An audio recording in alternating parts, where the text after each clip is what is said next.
OpenAI lost roughly $21 billion last year. This year, it's asking investors for $100 billion more, and somehow calling that a path to a valuation of $850 billion. That's not a rounding error. This is OpenAI, the maker of ChatGPT, currently sprinting toward the largest IPO in tech history, while its own books tell a very different story.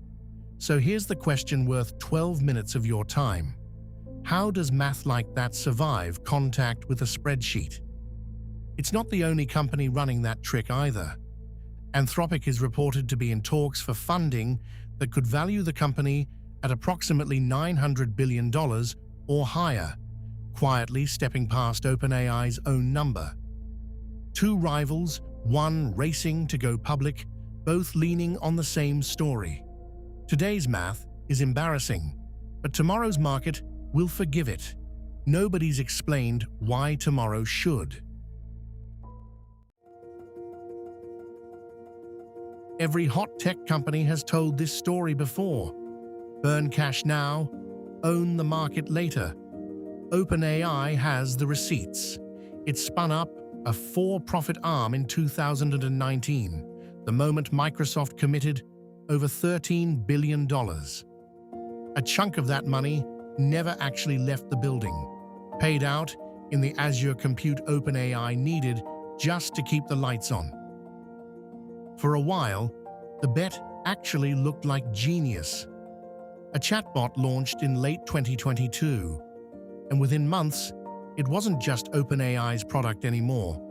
It was the reason every venture fund on Earth suddenly needed an AI slide in its pitch deck.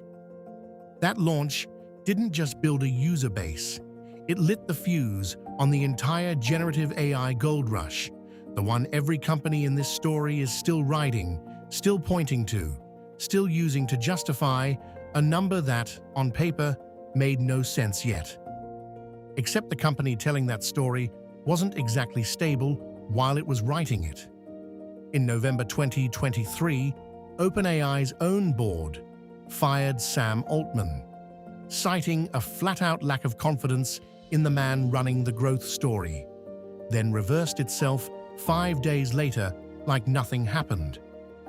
Throughout the following year, roughly half its AI safety researchers walked out the door on the record, saying the same thing on their way out. Safety was losing to speed. Genius bets don't usually need a rebuttal from their own employees.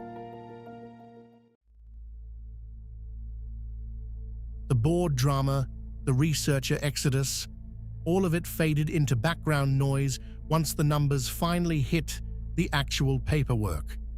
OpenAI's own IPO filing puts its revenue at real money by any normal standard, except that filing is chasing the same valuation from the opening. OpenAI's disclosed revenue figures are significantly lower than the massive capital investments the company is undertaking. Investors have paid multiples like that before. They just usually knew, or thought they knew, where the other 33 times was supposed to come from. Now the rest of the sentence gets written for them. That same round of losses is the reason the $100 billion ask exists at all, nearly 7 times what just went up in smoke, with no real answer for when it stops. Analysts have taken to putting a date on the alternative, bankruptcy, which makes those safety researchers who bailed a year earlier look less like alarmists and more like the only people in the building who'd actually seen the spreadsheet. Anthropic's version of the same trick starts smaller and moves faster. Early in that same stretch, it is reported to be raising approximately $30 billion in new funding. Then, within months, a follow-on vaulted it straight past the number already sitting ahead of OpenAI's. Same missing profits, same shaky path to breaking even, just compressed into roughly a single fiscal year. 2 companies, 2 IPOs on the same calendar, one identical hole punched through the math. Anthropic just dug its hole 30 times faster. Look closer at that Microsoft stake, though, and the burn cash now story wobbles. Growth capital that's largely Microsoft's own servers, rented back to the company supposedly disrupting it, doesn't behave like a war chest. Watch how fast the sticker price moved even before the IPO paperwork. Back in October, OpenAI ran a private share sale that priced the whole company at $500 billion. That was the number employees and early backers were cashing out against.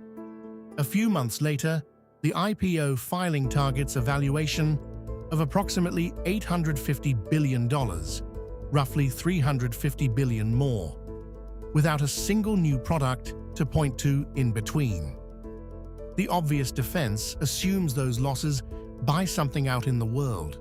Increasingly, they're just buying time inside the same building. Zoom out past the two of them, and the same shape shows up everywhere. Investor Jim Chanos has been tracking it plainly. Orders for chips and data centers keep climbing, but the revenue that's supposed to justify them never shows up on the other side of the ledger. One estimate puts a number on that gap, meaning AI companies are investing heavily in computing infrastructure while revenues remain unclear relative to capital expenditure. Chanos calls it a mismatch. Investor Chamath Palihapitiya calls it something colder. The AI boom, he says, may be hiding the biggest capital allocation mistake in history. Not a bad quarter, not a rough patch, a miscalculation running into the trillions, and mistakes that size rarely stay contained to just two chatbot companies. Meanwhile, the pitch for all this spending has quietly shifted. It used to be about better chatbots. Now, the people funding it talk about artificial general intelligence, a system that matches a human at nearly any task worth paying for. The historian Yuval Noah Harari has a blunter read on why that pitch works on people who should know better. Ordinary investors may not understand the technology in any real detail, but they can sense correctly that the future is passing them by. And fear of being left out is a hell of a business model. Case in point, SpaceX. A rocket company, not a chatbot company, yet major technology companies are increasingly facing scrutiny over unexplained capital allocation and integration of AI operations into their financial disclosures, a trend that reflects broader questions about how firms are managing cutting-edge investments alongside traditional business operations. Nobody asked SpaceX to justify a chatbot's math. It's carrying the same red ink anyway, buried in a filing meant to sell reusable rockets, not language models. That's the actual size of the mistake Palihapitiya was pointing at. It leaks into supply chains, into unrelated balance sheets, into a rocket company's paperwork nobody thought to check for chatbot-shaped losses. And the leak isn't only financial. Economists at McKinsey estimate that roughly 60% of occupations have at least a third of their daily tasks exposed to this kind of automation.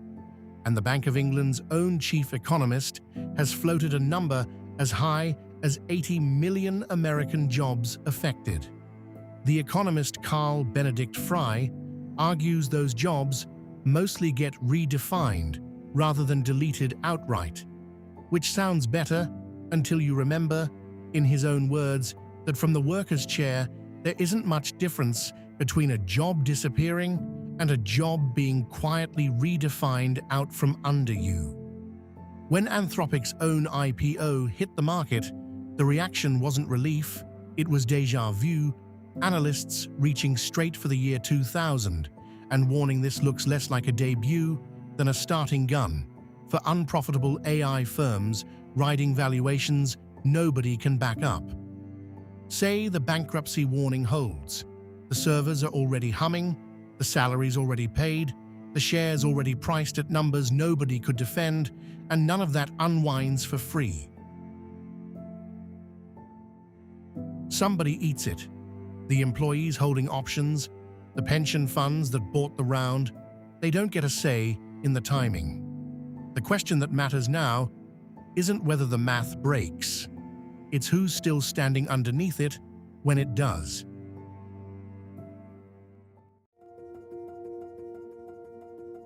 There's a version of this exact wreck that already happened once.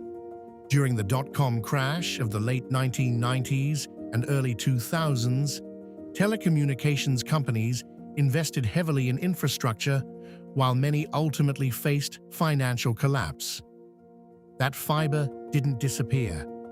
It got sold off for scrap prices and quietly became the wiring the entire modern internet still runs on. Overbuild the wrong thing hard enough, and someone else gets to use it for free. So does the math actually work out? For OpenAI, almost certainly not. For Anthropic, on the numbers we've got, no better. But the servers, the chips, the data centers all that borrowed money bought don't vanish. They just get repriced, then repossessed, then handed to whoever can run them without needing a headline-grabbing valuation to make the electricity bill make sense. The companies were never the point. The infrastructure was always going to outlive them. This doesn't resolve clean. Bankruptcy warnings, dot-com comparisons, a mismatch nobody's fully priced in, that isn't a messaging problem some press release fixes. It's arithmetic, and arithmetic doesn't care who's holding the shares when it finally comes due. Whether the break comes on schedule or gets postponed by one more emergency round, the money already spent is already spent. Someone is holding it. They just don't know it yet, and the same math already went public elsewhere. Sitting in government contracts most people never audit, attached to a company whose biggest customer isn't a subscriber, it's the federal government. Same spreadsheet, different building. That's next.